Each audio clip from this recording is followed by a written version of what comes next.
Matthieu, chapitre 15.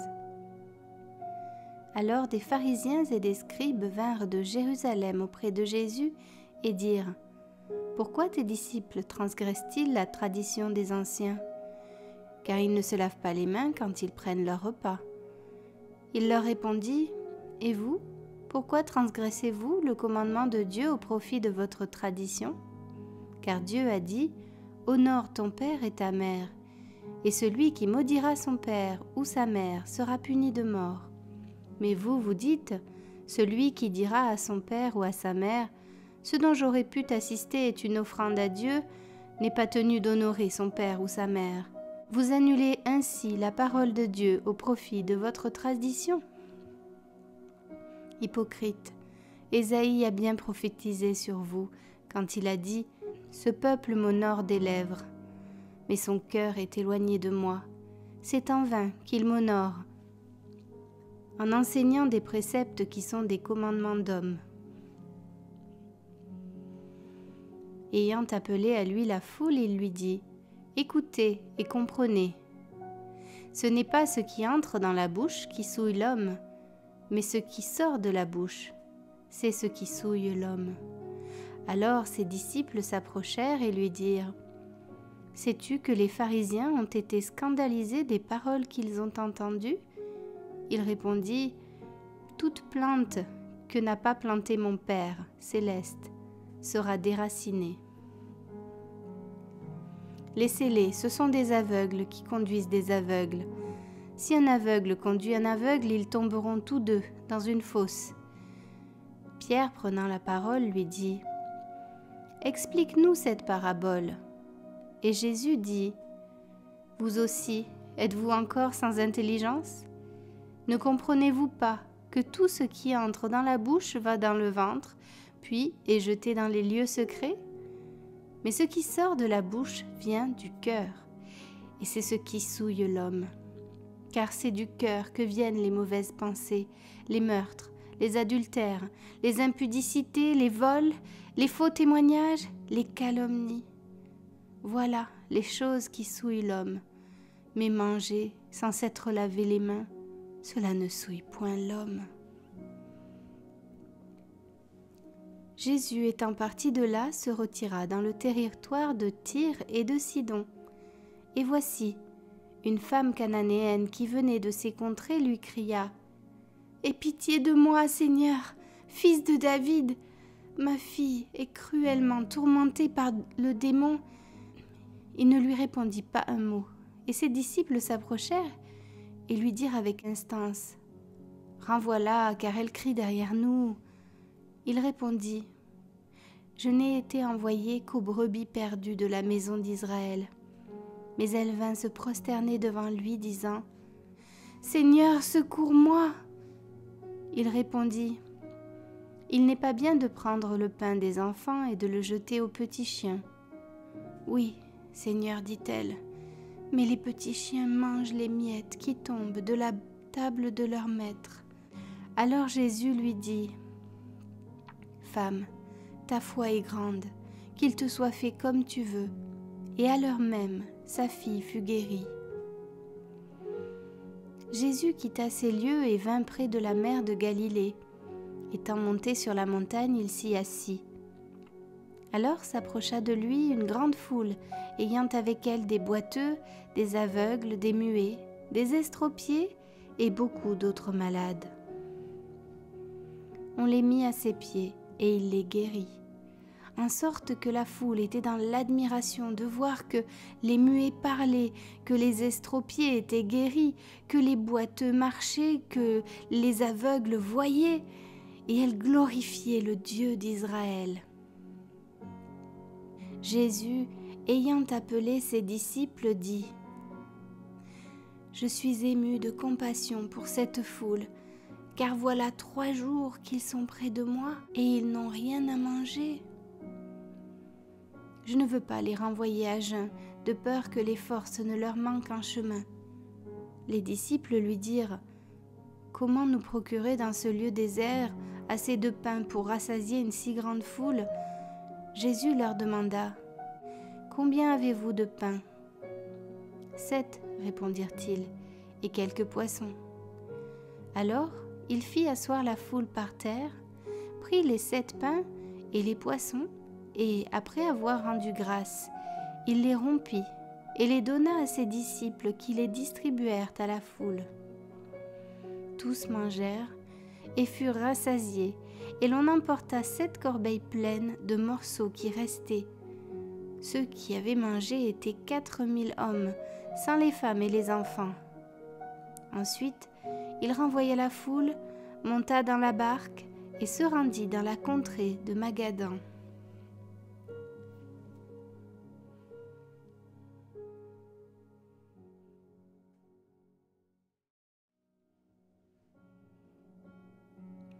Matthieu, chapitre 16.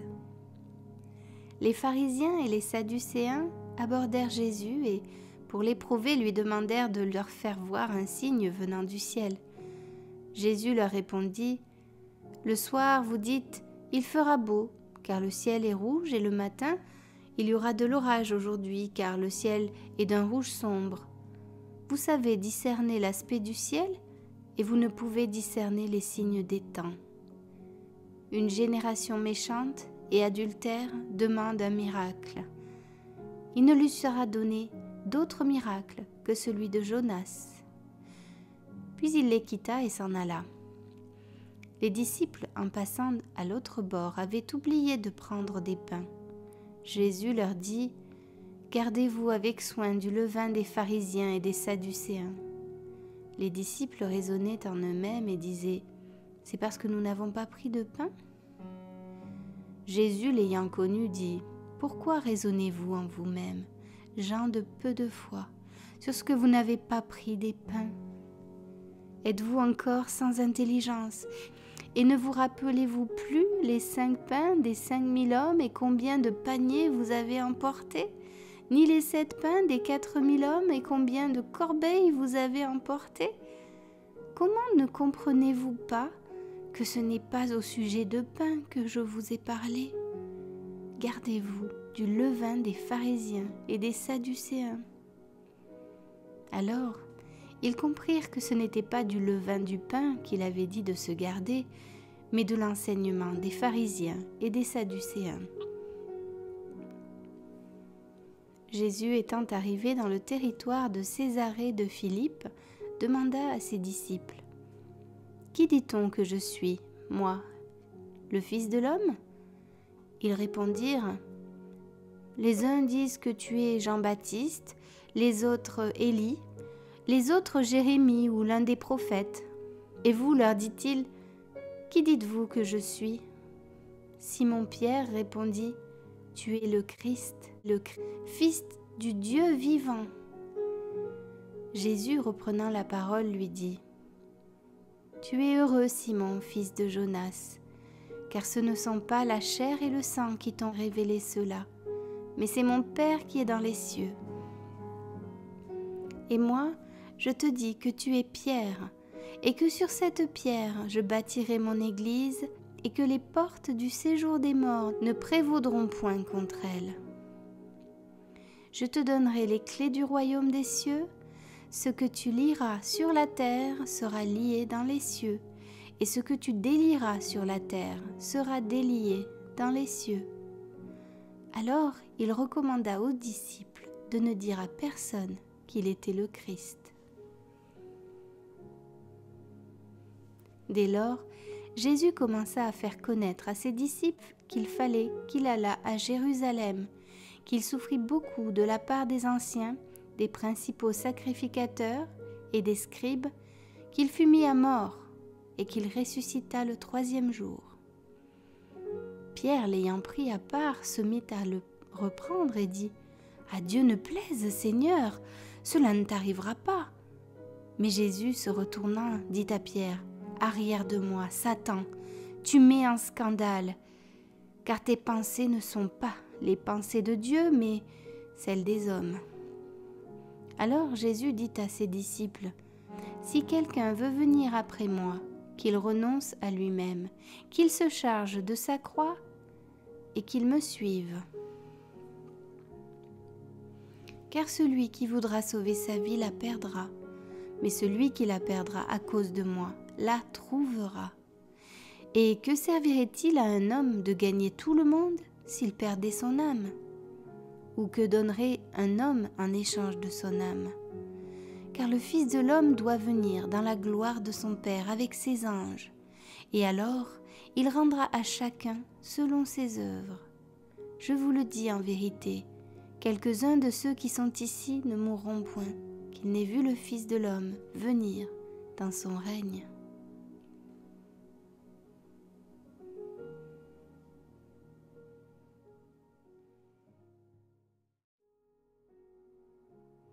Matthieu, chapitre 17. 6 jours après, Jésus prit avec lui Pierre, Jacques et Jean son frère, et il les conduisit à l'écart sur une haute montagne. Il fut transfiguré devant eux. Son visage resplendit comme le soleil, et ses vêtements devinrent blancs comme la lumière. Et voici, Moïse et Élie leur apparurent, s'entretenant avec lui. Pierre, prenant la parole, dit à Jésus, « Seigneur, il est bon que nous soyons ici. Si tu le veux, je dresserai ici 3 tentes, une pour toi, une pour Moïse et une pour Élie. » Comme il parlait encore, une nuée lumineuse les couvrit. Et voici, une voix fit entendre de la nuée ces paroles. « Celui-ci est mon Fils bien-aimé, en qui j'ai mis toute mon affection. Écoutez-le. » Lorsqu'ils entendirent cette voix, les disciples tombèrent sur leurs faces et furent saisis d'une grande frayeur. Mais Jésus, s'approchant, les toucha et dit, « Levez-vous, n'ayez pas peur. » Ils levèrent les yeux et ne virent que Jésus seul. Comme ils descendaient de la montagne, Jésus leur donna cet ordre. « Ne parlez à personne de cette vision jusqu'à ce que le Fils de l'homme soit ressuscité des morts. » Les disciples lui firent cette question. « Pourquoi donc les scribes disent-ils qu'Élie doit venir premièrement ?» Il répondit, « Il est vrai qu'Élie doit venir et rétablir toutes choses. Mais je vous dis qu'Élie est déjà venu, qu'ils ne l'ont pas reconnu, et qu'ils l'ont traité comme ils ont voulu. De même, le Fils de l'homme souffrira de leur part. » Les disciples comprirent alors qu'il leur parlait de Jean-Baptiste. Lorsqu'ils furent arrivés près de la foule, un homme vint se jeter à genoux devant Jésus et dit, « Seigneur, aie pitié de mon fils, qui est lunatique et qui souffre cruellement. Il tombe souvent dans le feu et souvent dans l'eau. Je l'ai amené à tes disciples. Ils n'ont pas pu le guérir. » « Race incrédule et perverse, répondit Jésus, jusque à quand serai-je avec vous? Jusque à quand vous supporterai-je? Amenez-le-moi ici. » Jésus parla sévèrement au démon qui sortit de lui, et l'enfant fut guéri à l'heure même. Alors les disciples s'approchèrent de Jésus et lui dirent en particulier, « Pourquoi n'avons-nous pas pu chasser ce démon ? » « C'est à cause de votre incrédulité, leur dit Jésus.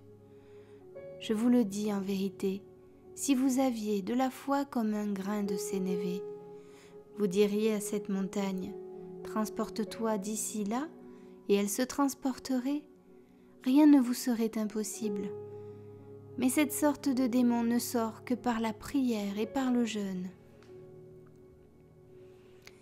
Pendant qu'ils parcouraient la Galilée, Jésus leur dit, « Le Fils de l'homme doit être livré entre les mains des hommes.